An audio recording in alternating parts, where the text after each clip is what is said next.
ضروری بات، اگر آپ بیوٹی ٹپس، ٹوٹکے، اسلامی کہانیاں اور مستند قرآنی وظائف حاصل کرنا چاہتے ہیں تو ہمارے چینل کو سبسکرائب کریں۔ دانت میں درد ہے تو کوئی مسئلہ نہیں۔ اپنے ہاتھ کی پچھلی جانب انگوٹھے اور شہادت کی انگلی کے درمیان برف رگڑیں۔ ہاتھ کے پچھلی جانب رگوں کا پھیلاؤ اس قسم کا ہے کہ منہ میں موجود دانتوں کا درد دماغ تک نہیں پہنچ پاتا۔ ناک سے خون نکل رہا ہے اور خون رک نہیں رہا۔ کاٹن لیں اور اپنا منہ کھول کر اوپر والے مسوڑے میں خالی جگہ پر رکھ کر زور سے دبا دیں، کیونکہ آپ کے ناک سے بہنے والا زیادہ تر خون مسوڑے کی اوپر والی جگہ سے آتا ہے۔ نروس ہیں، دل کی دھڑکن قابو نہیں ہو رہی؟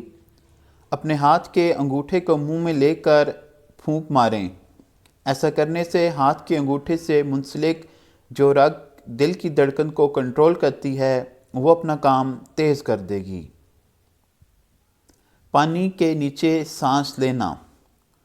اکثر یوں ہوتا ہے کہ پانی کی تہہ میں جانے سے پہلے ہم ایک لمبا سانس لیتے ہیں تاکہ پانی کے نیچے زیادہ وقت گزار سکیں۔ ایسا کرنا درست نہیں۔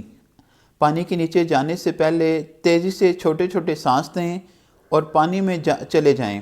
اس طرح آپ کے دماغ کو آپ دھوکہ دینے میں کامیاب ہو جائیں گے کہ آپ کے پاس کافی آکسیجن جمع ہو گئی ہے، کیونکہ آپ کا دماغ ہی ہے جو آپ کو ڈراتا ہے کہ باہر آ جاؤ، آکسیجن کم ہو رہی ہے۔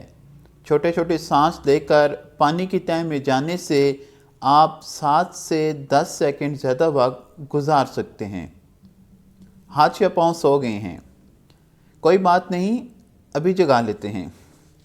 اپنے سر کو دائیں سے بائیں کلاک وائز اور اینٹی کلاک وائز گھمانا شروع کر دیں۔ چند سیکنڈ کے اندر اندر آپ کے ہاتھ پاؤں نیند سے بیدار ہو جائیں گے۔ ہچکیاں آ رہی ہیں؟ اپنے انگوٹھے اور دوسری انگلی، شہادت کی انگلی کے ساتھ والی کو اپنی بھوؤں آئی برو پر رکھیں اور ہلکا سا دبائیں۔ کچھ دیر ایسا رہنے دیں، ہچکی رک جائے گی انشاءاللہ۔ جزاک اللہ۔